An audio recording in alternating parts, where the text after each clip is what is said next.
Halo, perkenalkan nama saya Winona Silalahi. Saya dari kelas 11 IPS 1. Di sini saya ingin membahas tentang konflik dan kekerasan. Konflik. Apa itu konflik? Secara etimologis, kata konflik berasal dari bahasa Latin con dan figere.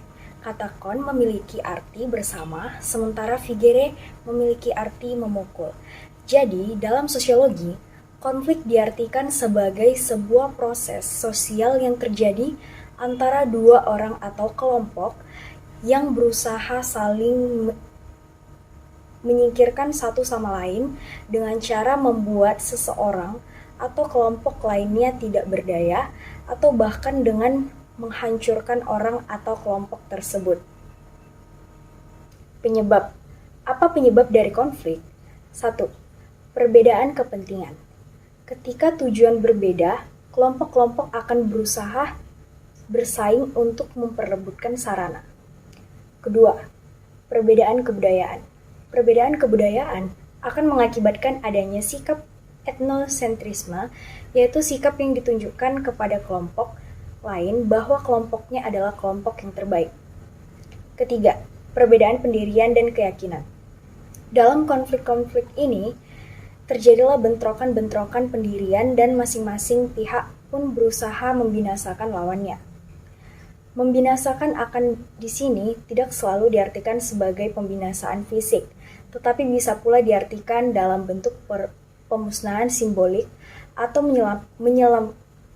melenyapkan pikiran-pikiran lawan yang tidak disetujui. Bentuk-bentuk konflik. 1.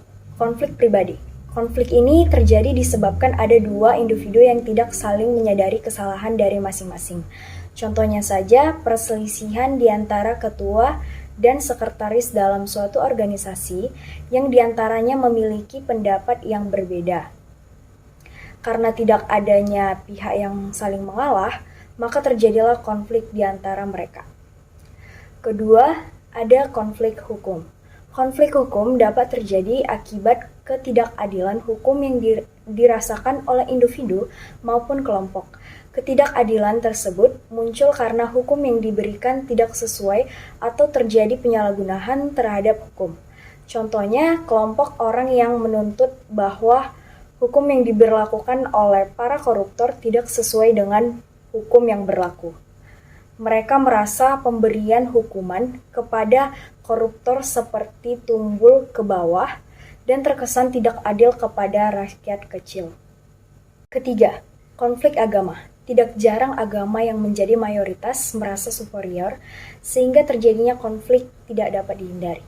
Contohnya saja pembubaran peribadahan di salah satu gereja oleh salah satu oknum dikarenakan gereja tersebut belum mengantongi izin membangun tempat peribadahan.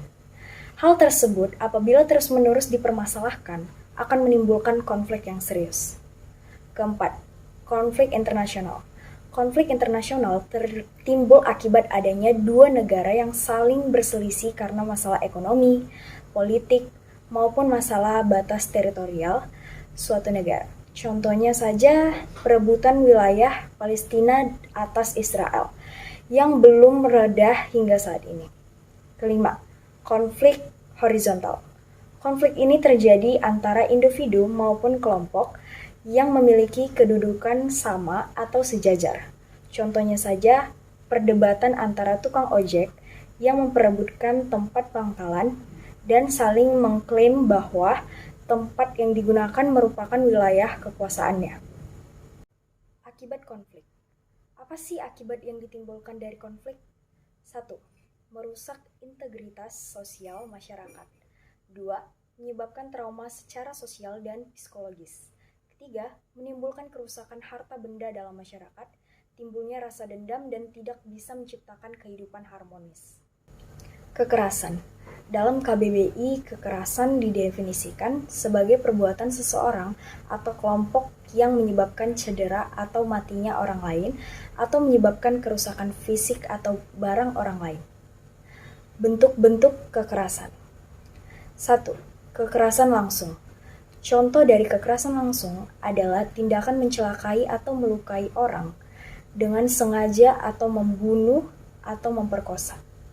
2. Kekerasan tidak langsung. Contoh dari kekerasan tidak langsung adalah tindakan-tindakan mengekang, memfitnah, mengintimidasikan, meneror orang lain, serta mengurangi atau meniadakan hak seseorang. Penyebab kekerasan. 1. Individu tidak dapat mengendalikan emosi dirinya. Kedua, adanya permasalahan yang memancing permusuhan. Ketiga, adanya prasangka buruk dari seseorang atau satu kelompok terhadap individu lainnya atau kelompok lainnya. Akibat kekerasan. 1. Perubahan kepribadian pada diri seseorang. Kedua, semakin kuatnya rasa solidaritas kelompok atau retak dan goyahnya suatu kelompok sosial. Ketiga, timbulnya korban jiwa serta hancurnya harta benda. Sekian dan terima kasih.